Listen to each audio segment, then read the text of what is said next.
Hi everyone, Jason from Makera here with a Makera Z1 and Z1 Pro Quick Tool Change tutorial. The Quick Tool Change is a featured function of the Makera Z1 and Z1 Pro. It allows you to complete a tool change in seconds with no additional tools needed, greatly improving your overall machine efficiency.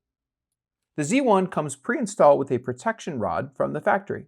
You can of course replace it with an actual cutting tool for your CNC projects. Choose a milling bit before the tool change. It is recommended to use a milling bit with a bit collar installed. Hold the bit collar ring on the tool with your right hand, then pull down the tool change lever with your left hand.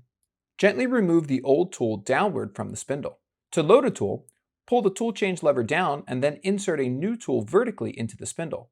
Simply release the tool change lever to reset it to the locked position, and the tool change is now complete. You will be prompted to change a tool during your machining process from Makera Studio.